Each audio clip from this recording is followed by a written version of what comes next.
우리가 복음서를 이렇게 보게 되면 예수님께서 가는 곳마다 수많은 사람들이 모여든 것은 우리가 볼 수 있습니다. 또 거기에는 이제 많은 사람들이 모였지만 또 여러 가지 또 이렇게 병든 사람들이 함께 온 것을 우리가 이렇게 볼 수 있습니다. 예수님의 이런 공생의 사역 가운데 예수님은 그들을 그냥 보면서 바라만 본 것이 아니고 이들을 보고 병든 자들을 이렇게 고친 것을 우리가 보게 됩니다. 성경 기록하기를 모든 병든 자들을 다 고쳐주셨다 이렇게 말씀하고 있고, 또 여기서 예수님께서는 그 모인 자들에게 하나님 말씀을 증거하고 선포한 것을 이렇게 보게 됩니다. 하나님 나라에 대해서 그들이 알리고 이렇게 증거하고, 3년 동안을 거의 예수님의 관심은 어디에 있었냐? 하나님 말씀을 증거하는 그 일, 여기에 있었고, 또 모인 사람들이 자기 자신에 대해서 올바로 알기를 이렇게 원했습니다. 그래서 예수님께서 한 2년 이상 이런 사역을 하는 가운데 그런 질문에 있어서요, 제자들에게 묻기를 사람들이 인자를 누구로 하느냐, 이제 이런 질문을 하죠. 근데 그 사람들은 예수님에 대해서 올바른 이런 대답을 하지 못했습니다. 성경 기록하기를 요한입니다, 또 예레미야입니다, 엘리야입니다, 이런 정도. 또 그들은 얘기하기를 선지자 중에 하나입니다, 이런 얘기를 했죠.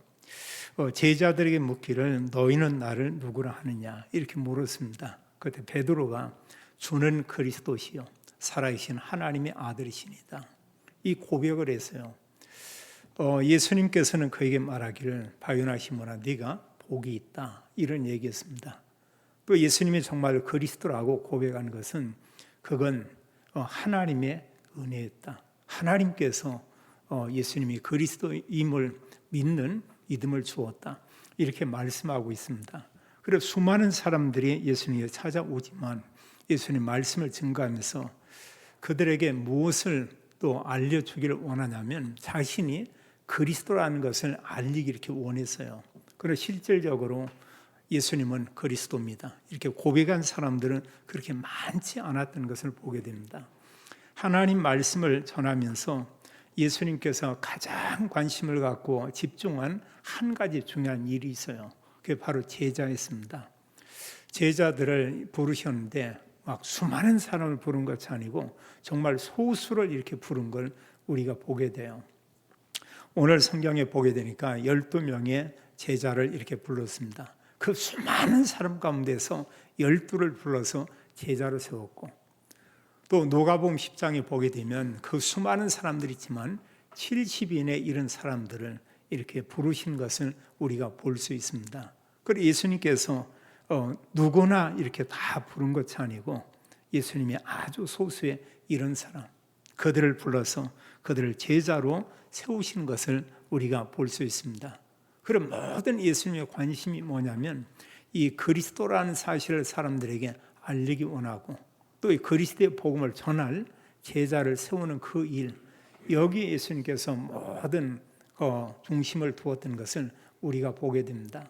자, 복음서에서는 예수님의 죽으심과 부활로 완전한 구원을 이루신 것을 우리에게 알리고 있어요. 그리고 부활하신 후에 예수님이 이제 그 제자들에게, 믿는 자들에게 말씀한 그 내용을 우리가 볼 수 있습니다. 성경 기록하기를 부활 후에 40일 동안 이 땅에 계셨다고 했어요. 그러면서 그 제자들에게 말씀합니다. 근데 제자들은 예수님께서 40일 동안 말씀한 내용을 이렇게 기록을 했어요. 마태는 기록하기를 너희는 가서 모든 민족으로 제자를 삼으라. 이 한 단어 안에 40일에 예수님 말씀을 이렇게 얘기하고 있습니다. 또 그런가 하면 마가복음에서 마가복음 맨 16장 끝에 보면 너희는 온 천하에 다니며 만민에게 복음을 전파하라. 마태가 말씀한 내용과 같은 내용이죠. 똑같은 말을 이렇게 하고 있습니다. 또 사도행전 1장 8절에 말씀했듯이 예수님이 이제 승천하기 그 직전에 그들에게 그런 말을 하죠. 성령이 임하면 너희가 권능을 받고 예루살렘 온 유대 사마리아 땅 끝까지 이르러 내 증인이 되리라. 이 모든 그 메시지 내용, 부활한 후에 예수님이 얘기하는 것은 믿는 자들에게 부탁하는 것은 뭐냐? 이 복음을 모든 사람이 알도록 그들에게 전하라 이렇게 말하고 있어요. 우리에게도 마찬가지라고 우리가 볼 수 있습니다.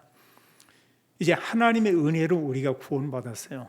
하나님의 은혜로 예수님이 그리스도라는 걸 알고 우리가 믿음을 고백했습니다. 또 성경 분명히 믿음으로 우리가 하나님의 자녀가 되었다고 성경은 이렇게 말씀하고 있습니다. 이 시간 우리가 기억할 건 뭐냐면 예수님께서 12 제자를 불러서 제자로 세우셨지만 오늘날 이 시대에 주님께서 우리에게 원하시는 건 뭐냐? 예수님이 그리스도인 복음을 아는 모든 사람에게 우리를 부르셔서 우리에게 예수 그리스도의 복음을 증거하는 이런 증인의 그런 삶을 살기를 원하고 있고요. 또 예수님께서는 우리 한 분 한 분들을 이렇게 지명에 불러서 우리를 이 시대에 복음 전할 제자로 세웠다는 사실입니다. 그리고 우리가 꼭 기억할 것은 뭐냐? 내가 구원받았지만 지금 예수님이 우리에게 원하는 것은 구원받은 나를 통해서 12 제자와 같이 이런 제자의 삶을 우리에게 살기를 요구하고 있다는 사실입니다. 우리는 이 말씀을 우리가 마음에 늘 담고 있어야 되겠어요. 우리 땅에 사는 동안 이 그리스도의 복음을 전할 사람이 사실 세상에는 없습니다. 그건 누구 있냐? 구원받은 성도예요. 이제 그들 중에서 주님은 말씀하기를 그들에게 너희는 가서 모든 사람들에게 이 복음을 전하도록 하라 이렇게 말씀을 했죠. 예수님께서 이런 공생에 사역하는 가운데 병도 고쳤습니다. 또 예수님께서 귀신도 이렇게 내쫓았습니다. 또 하나님 말씀들도 이렇게 전했습니다. 다 이렇게 중요한 거예요. 모든 복음이. 이제 병 고침이나 또 귀신이 나가는 거나 이것은 이제 그 개인에게 있어서 그 가족에게 있어서는 말할 수 없는 은혜고 또 그게 얼마나 그게 큰 기쁨이 되겠어요. 그런데 그것으로 인간이 구원받을 수 없다는 것입니다. 중요한 것은 하나님께서 보내신 그리스도 그분을 알고 그분을 믿는 그 믿음을 갖는 것 이게 무엇보다 가장 이렇게 중요하죠. 먼저 첫 번째로 우리가 기억할 것은 이런 예수님께서 12 제자를 이렇게 세웠는데 성경 기록하기를 그들을 예수님께서 불러서 이렇게 제자로 세웠다 이렇게 말씀하고 있습니다. 근데 성경 기록하기를 뭐라고 했냐? 아무나 그냥 이렇게 부른 것이 아니고요. 성경은 자기가 원하는 자들을 부르시니 이렇게 얘기했고요. 또 예수님께서 부르니까 그들이 나아온지라. 이들이 바로 12명의 그런 그 제자였습니다. 어느 사람이 나는 예수님을 따르겠습니다. 내가 예수님 제자가 되겠습니다. 이렇게 해서 예수님께서 그를 제자로 세운 것이 아니고 예수님께서 자기가 원하는 자들을 이렇게 부르셨다. 이렇게 말씀하고 있어요. 그러면서 여기 보니까 16절로 해서 19절까지 12명의 그 제자의 이름들을 여기 기록한 것을 이렇게 보게 됩니다. 우리가 12 제자 이름은 이렇게 많이 들어서 이렇게 익숙한 그런 이름들이 이렇게 많이 있죠. 뭐 베드로 그런가 하면 또 여기 보니까 요한, 야고보, 안드레 이런 사람 성경이 여러 군데 이렇게 많이 나오고 있습니다. 그 위에도 여러 사람들을 지금 얘기하죠.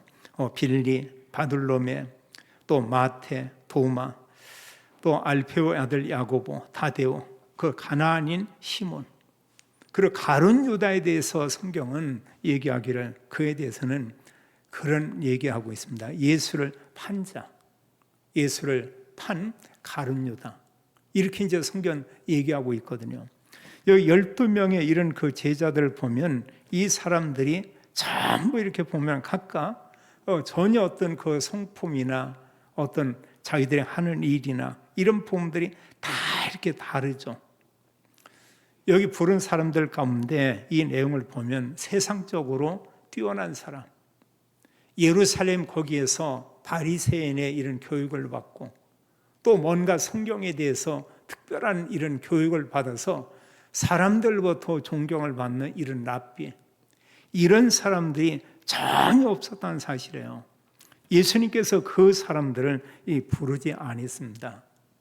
부른 사람들을 여기 성경 기록하고 있는데 이들의 그 하는 일들을 보면 주로 이제 어부 이런 사람이 있고요. 우리가 잘 아는 어부는 그냥 평범한 사람이죠.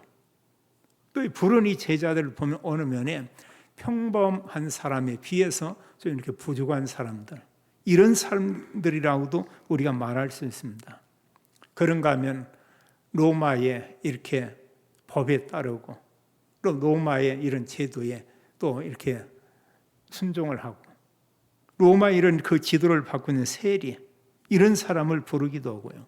또 시몬에 대해서는 다른 곳에 열심당원, 이런 시몬, 그는 모든 유다나 다른 체계를 전적으로 부인하거든요. 그렇다고 하면 세리나 여기 시몬 이런 사람은 서로 이렇게 사상적으로 전혀 맞지 않습니다.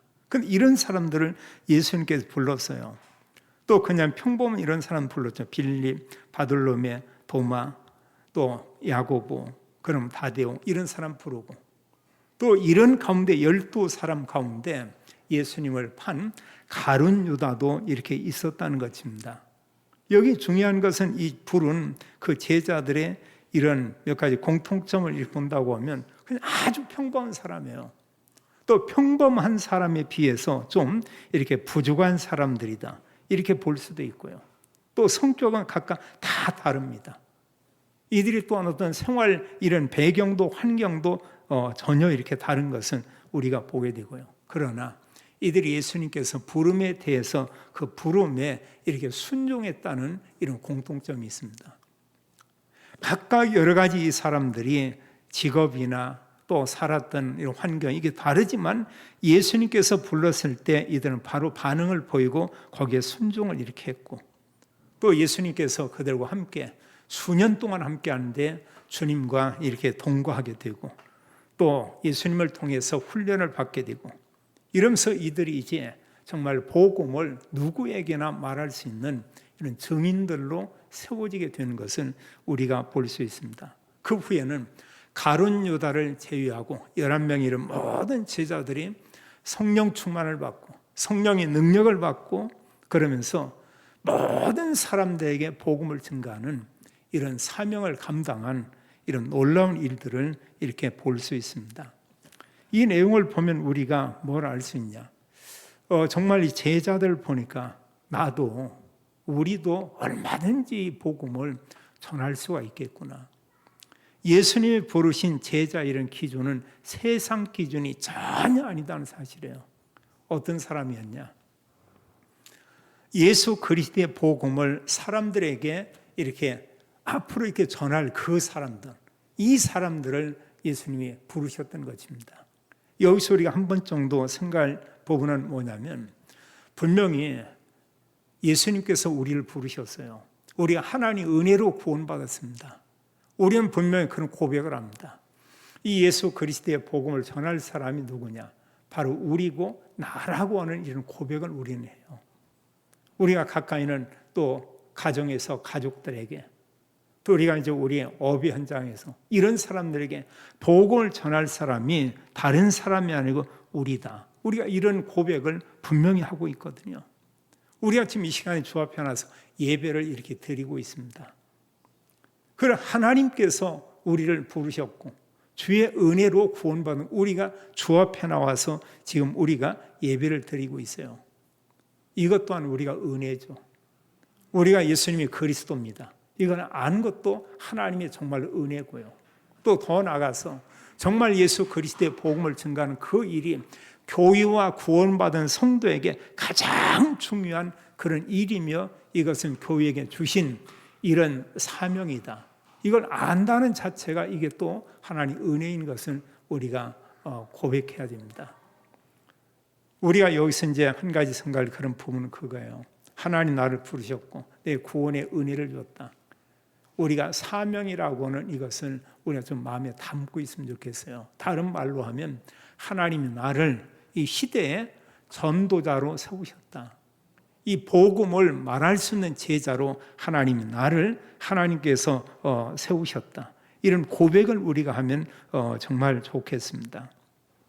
이 제자들을 보니까 예수님께서 부르셨는데 그들이 부름에 거기에 이들이 다 이제 따른 것을 우리가 보게 돼요. 13절은 기록하기를 예수님께서 원하는 자들을 부르시니 그들이 나왔다고 얘기하고 있습니다. 불렀다고 모든 사람 다 예수님께 온 게 아니거든요. 이 부른 그 사람들을 이제 예수님 부르는데 그들이 예수님의 그 말씀에 이렇게 순종한 이런 모습을 우리가 볼 수 있습니다. 그래서 여기서 우리가 이제 기억할 부분은 바로 그거예요. 주님께서 나도 이 시대에 이런 제자로 예수님께서 나를 부르셨다. 먼저 이것을 우리가 기억을 하고요. 예수님 나를 부르셨는데 그 부름에 나는 정말 순종하는 이런 삶을 내가 살고 있는가. 먼저는 우리에게 복음 전할 제자로 부르셨고요. 또 이 시간 우리를 예배 자리에 주님께서 우리를 부르셨고, 또 이제 어느 때는 또 금요 밤이나 이런 때는 기도의 그 자리에 주님께서 우리를 또 이렇게 부르시고 있고, 어느 때는 우리를 또 불러서 전도 현장에 우리를 불러서 그리스도 복음을 주님께서 증거하기를 원하는 이런 우리의 그 삶을 우리가 볼 수 있습니다. 그럼 내가 여기서 이 내용을 보고 올 때요, 정말 주님이 나를 구원해 주시고 하나님 자녀 삼으셨습니다. 그럼 내가 정말 주 앞에서 이런 예배에, 말씀 모임에, 기도에, 내가 전도하는 이런 부분에 나는 거기에 주님의 부르심에 아멘하고 순종하며 그 자리로 나아가고 있는가. 이런 부분으로 볼 수 있어요. 더 쉽게 얘기한다고 하면 내가 나의 삶의 현장을 통해서 하나님께 영광을 돌리며 내 곁에 있는 사람들에게 정말 그리스도의 복음을 알리고 증거하고 있는가. 그걸로 우리가 기도하고 있고요. 그 사람들에게 복음을 얘기하고 있고, 이런다면 주님의 부르심에 순종하는 그런 가운데 우리가 있는 것이죠. 또 하나 우리가 여기서 늘 고백할 이런 부분은 하나님 나를 부르셔서 복음 전하는 제자로 세우셨고 전도자로 세웠고 오늘 주님께 나와서 예배를 드리도록 인도해 주었고, 여기에 대한 진정한 참된 감사가 나에게 있는가. 감사란 단어만 갖는 게 아니고 내 마음속의 중심에서 하나님께 정말로 감사하는 이게 나에게 있는가. 또 우리가 한 주간이 사는 모든 삶 가운데 하나님이 사실 그 하나님 보이지 않고 그리스도와 보이지 않지만 이 모든 것들이 정말 하나님의 은혜고, 또 하나님 늘 나와 함께하고 있고 하나님께서 나를 인도하고 있고 또 보호하고 있고 또 나의 어떤 기도에 하나님께서 이런 응답하고 있구나. 이런 걸 우리가 알면서 정말 감사하는 이런 삶을 내가 살고 있는가. 우리가 하나님께 감사할 수 없다면 우리가 사람들에게 감사하며 산다는 것은 거의 어려울 것 같습니다. 하나님 우리에게 베풀고 주신 은혜가 큰데 그 하나님께 대한 감사를 잃어버리고 우리가 산다고 할 때 사람에게 감사할 수 있겠어요? 물론 어떤 사람이 나에게 좀 이렇게 유익을 줬다, 고맙습니다, 감사합니다 할 수는 있겠죠. 그리고 조금 뭔가 나에게 서운하게 이렇게 대했다, 그럼 바로 마음 가운데서 돌아서 버리죠. 바로요. 나는 정말로 주님께서 이 시대에 복음을 알게 했고 복음 가진 자로 나를 부르심에 대해서 나는 감사하는 이런 삶을 살고 있는가. 우리가 이런 부분을 좀 생각을 하고요. 그럼 두 번째 오늘 내용을 우리가 보면서 이 내용이 오늘 말씀의 이런 핵심이 이렇게 되겠습니다.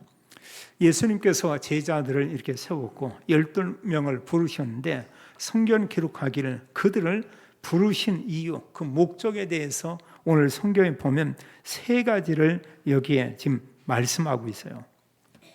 14절에 보니까 12를 세우셨으니 이는 자기와 함께 있게 하시고 이렇게 말씀을 했습니다. 예수님께서 그들을 불러서 자기와 함께 있게 했다. 예수님 부르신 12제자는 아예 3년 동안 예수님과 함께 동거하고 이렇게 동행을 했죠. 그냥 함께 사는 거예요. 우리가 이제 가족이라고 할 때 가족들이 함께 이렇게 살죠. 요즘은 가족들이 다 흩어져 살기도 이렇게 하는데요. 오히려 보면 가족보다 식구라고 하는 게 더 낫겠네요. 함께 늘 매일 이렇게 밥을 이렇게 먹는 사람들. 제자들은 예수님과 함께 늘 이렇게 밤과 낮과 모든 생활 가운데 함께 했습니다. 이런 가운데 예수님께서 그들에게 이제 함께 있으면서 하나님 말씀을 그들에게 전하고 또 그런가 수많은 사람 모인 자리에서도 하나님 말씀들을 그들에게 계속 이렇게 가르쳤고, 또 제자들이 보는 앞에서, 또 제자들이 보든 보지 않던 예수님은 하루의 모든 생활 가운데 끊임없이 하나님께 기도하는 이런 모습을 그들에게 이렇게 알리고 그랬습니다. 성경을 보면 새벽에도 기도하고 예수는 밤에도 기도하고, 또 우리가 요즘 우리가 기도하는 것처럼 무시로 늘 하나님 아버지께 기도했던 것을 우리가 볼 수 있어요. 우리가 하나님과 함께하는 이런 삶은 어떤 것들이 과연 이렇게 있냐? 우리가 하나는 예배로 하나님과 함께할 수 있고요, 또 우리가 기도로 하나님과 함께할 수 있고, 어느 사람은 성경을 이렇게 늘 읽으면 묵상한다, 이 말씀으로 하나님과 함께할 수 있고, 또 우리가 하나님의 이런 말씀이 담긴 찬양으로 하나님과 함께할 수 있고, 이런 가운데 하나님께서 우리 한 분 한 분들을 하나님이 어떻게 세우냐? 이 그리스도 복음을 전할 이런 제자들로 하나님께서 세워 가신다는 사실입니다. 그래서 3년 동안 함께한 그들에게 이제 예수님 묻는 건 그거예요. 너희는 나를 누구라 하냐? 이런 질문하거든요. 우리가 예수 그리스도 믿음으로 구원받았습니다. 주님께서 우리에게 묻는 질문이 그거예요. 너는 나를 누구라고 하냐? 우리가 고백하죠. 예수님 그리스도입니다. 살아계신 하나님의 아들이십니다. 예수님은 모든 문제에 대한 이런 그 해답입니다. 우리가 이런 얘기하거든요. 근데 이런 고백을 하고 이런 말을 하고 있지만, 이런 참된 고백을, 그리스도에 대한 이 참된 복음을 사람들에게 얼마나 말을 하냐 그거예요. 내가 알고 있는 그리스도를 내 주변에 있는 사람들에게 알아듣도록 내가 반복해서 얘기하고 있고 설명하고 있고, 이런 가운데 그들이 정말 이 복음을 깨닫고 예수님은 그리스도입니다. 살아계신 하나님의 아들입니다. 이런 고백하며 예수를 믿고 있는가? 예수님께서 그들과 함께 하면서 이 제자들은 이제 정말 그리스도 복음을 전할 그런 사람으로 변화된 것을 우리가 보게 됩니다. 그리고 우리가 첫 번째 중요한 것은 늘 내가 주님과 함께 하고 있는가, 주님과 동행하는가. 물론 예수님 우리 안에 계시죠. 그럼 내가 정말 주님과 동행하는 이런 삶이 있는가? 이제 이런 부분들을 우리가 좀 생각을 해볼 필요가 있습니다. 두 번째 보면 여기 말씀하기를 예수님께서 그들을 보내사 전도도 하며 이러고 있어요.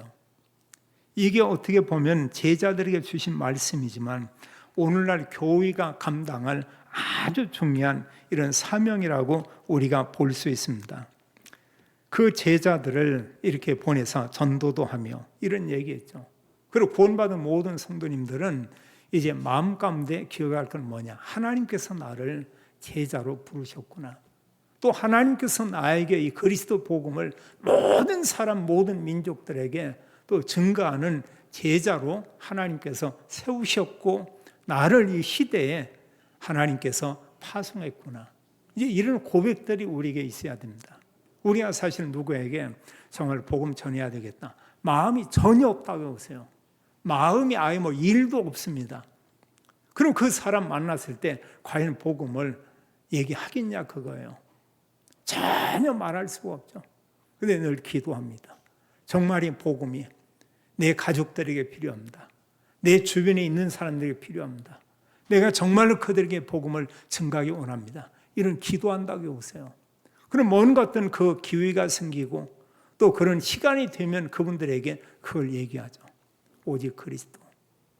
예수님 믿어야 합니다. 예수님 믿고 하나님 만나셔야 됩니다. 이런 얘기를 우리가 할 수 있는 것입니다. 너무나 많은 사람들이 하나님의 말씀인 성경을 가지고 있지만 실질적으로 복음이 정리되지 않은 사람들이 얼마나 많은지 이로 말할 수 없습니다. 성경의 모든 내용의 핵심은 뭘 얘기하느냐? 성경을 우리 하나님의 말씀이다. 그럼 복음이 뭐냐? 하나님 말씀이 증거하고 있는 게 과연 뭐냐 그거예요. 성경은 예수 그리스도에 대해서 말하고 있습니다. 하나님의 말씀인 성경의 모든 내용은 예수님이 그리스도고 그를 믿음으로 영원한 생명을 얻는 것이다. 이것을 우리에게 말하고 있죠. 우리가 나가보면 수많은 사람들이 예수님 믿고 있지만 그들이 사실 강조하지 않는 부분이 뭐냐? 그리스도에 대한 강조 거의 않습니다. 그러다 보니까 뭘 모르냐? 삼직이라고 하는 이런 내용에 대해서는 너무 생소한 거예요. 많은 기독교인들이 제사장제, 그런가 하면 선지자제, 왕제 이런 부분 너무나 이렇게 어색하고 생소하죠. 우리는 그 내용을 잘 알고 있습니다. 그리스도께서는 우리의 모든 죄를 십자가에서 완전히 해결한 참 제사장이시다. 우리가 그걸 믿음으로 죄사함 받았잖아요. 그리스도는 오직 하나님 만나는 길 되신 유일한 참 길 되신 참 선지자다. 우리가 이런 고백을 합니다. 다른 길이 없어요. 다른 종교의 구원이 없습니다. 오직 예수 그리스도 그를 믿음으로만 여기에 참된 구원이 있다. 또 그런가 눈에 보이지 않지만 사탄의 이런 존재가 있잖아요. 영적 존재가 있습니다. 왜 무속인들이 거기서 빠져나오지 못합니까? 완전히 귀신에게 사로잡힌 거거든요. 성경 말하기를 예수님께서는 이런 마귀의 세력을 꺾으신 참 왕이시다. 예수님께서 그리스도로 오셨고 단 한 번 죽으시고 부활로 완전한 구원을 이루었습니다. 그래서 성경은 우리에게 말하고 있어요. 구원의 길이 뭐냐? 행함이냐? 아니다 이렇게 말합니다. 오직 믿음으로. 예수님이 그리스도예요. 그 그리스도이신 예수님께서 죽으시고 부활하는 게 정말 믿어진다. 믿으면 구원받는다고 했어요. 하나님 자녀가 된다고 했어요. 믿는 자에게 하나님의 성령을 우리가 부어주신다고 했어요. 이런 말할 수 없는 은혜를 이미 우리가 받았다는 것입니다. 또 성경 말하고 있죠. 사실 기독교인들이 거의 이렇게 사실 말하지 않는 그런 부분이라고 볼 수 있고요. 또 세상 사람들은 전혀 모르는 이런 내용들입니다. 15절에 보게 되면 예수님 말씀하기를 귀신을 내쫓는 권능도 가지게 하려 하심이러라. 그래서 사실 여러 문제가 있지만 우리가 때로 잘못해서 오는 문제도 이렇게 있습니다. 그래서 사실 그보다 더 큰 심각한 문제는 뭐냐면 이 귀신의 역사에서 오는 이런 문제거든요. 영적인 문제. 성경 말하기를 불신자들은 완전히 사탄이 그들을 지배하고 있다. 이런 얘기하거든요. 에베소서 2장 2절 3절에 보면 안 믿는 사람들이 세상 풍속을 따르고 세상 풍속의 배후에 사탄이 역사하고 있고, 그리고 예수님 믿기 전에 우리는 어떤 상태에 있었냐? 본질상 진노의 자녀였다. 요한복음 8장 44절은 말씀하기를 예수님 믿기 전에 영적인 신분은 마귀의 자녀였다. 성경은 이렇게 말하고 있습니다. 우리가 생각을 해보세요. 영적 상태가 마귀에게 종노릇하고 마귀의 이런 그 자녀로 우리가 살고 있다. 히브리서 2장 14절 15절처럼 이 땅에 사는 평생 동안에 우리가 이제 죽기를 두려워하는 가운데 마귀에게 우리가 종노릇하고 있다. 이런다면 이게 얼마나 비참한 거냐 그거예요.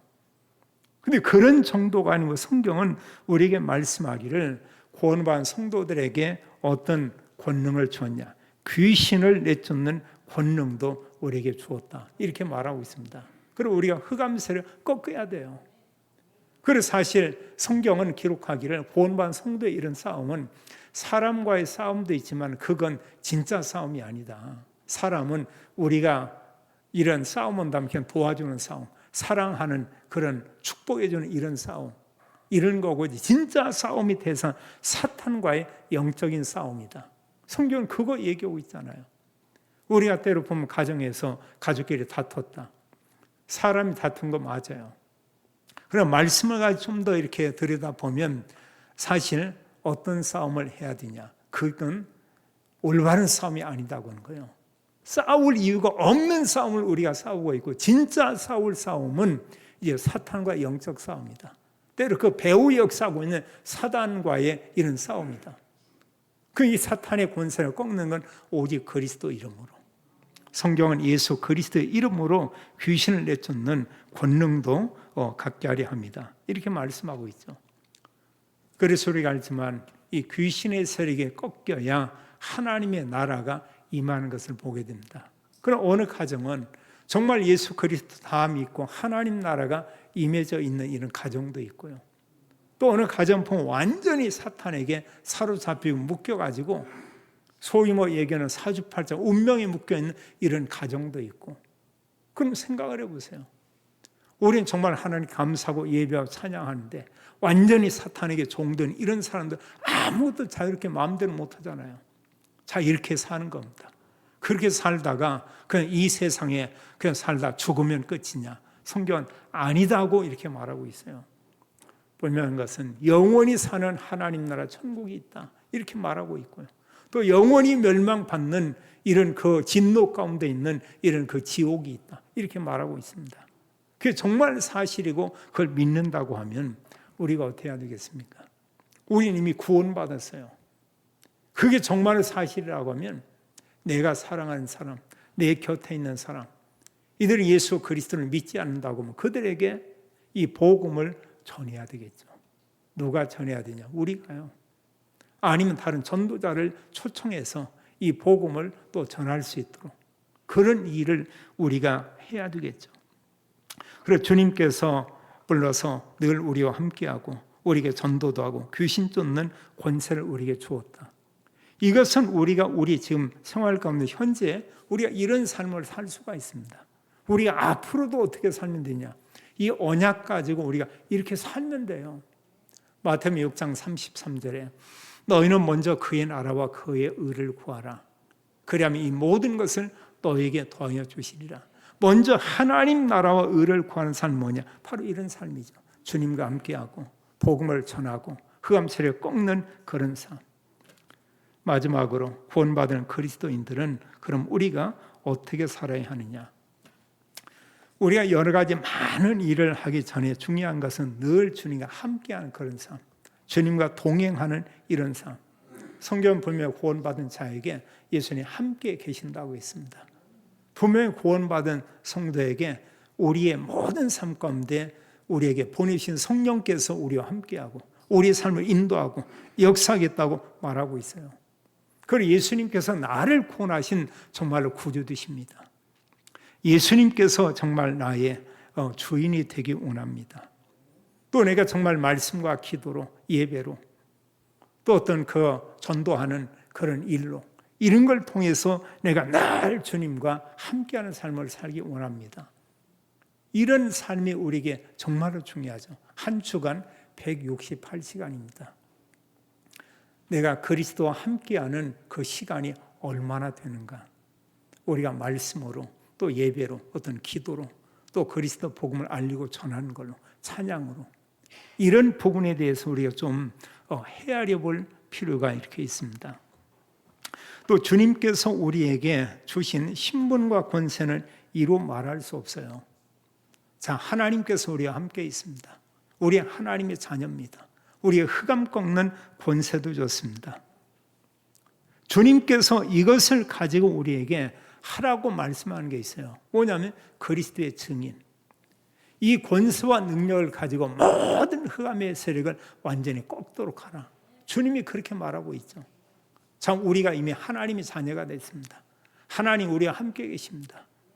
또 주님께서 우리에게 모든 흑암 꺾는 권세도 줬습니다. 우리에게 말씀도 줬습니다. 하나님 천군 천사가 우리를 도우시며 함께합니다.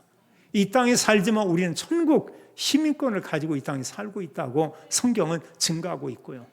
이렇게 살다가 결국은 증인의 삶을 살다 하나님 나라에 가서 영원히 사는 것은 우리에게 말하고 있죠. 이거 불신자들이 알고 있냐 그거예요. 전혀 모르고 있습니다. 그래서 우리가 기도하는 거예요.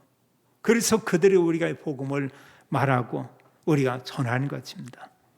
부활하신 예수님께서 이제 마지막 제자와 교회들에게 말씀하는 게 있어요. 너희는 모든 민족으로 제자 삼으라. 그 모든 민족들에게 복음 전해서 그들이 제자의 삶을 살도록 하라. 또 만민에게 이제 이 복음을 전하라. 성경은 온 천하에 다니며 만민에게 복음을 전파하라. 또 말씀하죠. 너희는 이제 땅끝까지 이르러 내 증인이 되리라 이러고 있습니다. 근데 이게 잘 안 되잖아요. 우리가 이제 뭐냐면 그겁니다. 성령 충만하면 전도는 그냥 되게 돼 있어요. 근데 우리가 하나님 자녀가 맞지만 영적으로 우리가 나약하고 나라고 하는 거, 너무 육신적인 나, 이것만 생각하면 우리가 감히 복음을 얘기하는 게 이렇게 좀 어렵습니다. 또 예수 그리스도의 복음과 이 세상이 세상적인 눈으로 보면 이게 잘 맞지를 않아요. 사람들의 모든 관심, 하나님과 관심이 없죠. 성경과 관심이 없습니다. 예수님과 관심이 없습니다. 그들은 눈에 보이는 거, 세상 거, 어떤 자리, 여기만 모든 관심이 있습니다. 이게 안 맞거든요, 보면은요. 근데 우리가 말씀을 가지고 보고 영적으로 보고 이 불신자 상태의 모습을 본다고 하면 이 복음은 맞을 수밖에 없어요. 완전히 사탄에게 종로를 타고 있고 그런가 우상을 섬기고 있고 본인이 말을 안 할 뿐이지 정신과 여러 가지의 마음과 이런 육신의 질병과 이런 많은 수많은 문제가 있고 그뿐 아니고 이런 문제들이 자기와 함께 자녀들에게 가족들에게 이렇게 가득 있다는 것입니다. 그런 상태들이 있음에도 불구하고 이게 사람들 눈에 가려져 있는 거예요. 그리고 그들이 또 하나 더 모르는 거, 죽으면 끝이다. 아니고 영원한 지옥인데 전혀 모르고 있죠. 우리가 우리 주변에서 간혹 보면 끔찍한 이런 사건들이 일어나는 경우를 우리가 볼 수도 있습니다. 어느 가정에는 배경이 굉장히 좋거든요. 그 자녀는 마약으로 무너지는 이런 가정도 있고 또 가정은 나름대로 보면은 사람들이 볼 때 야, 저 정도면 참 그래도 잘 사는 집이고 성공한 집이다.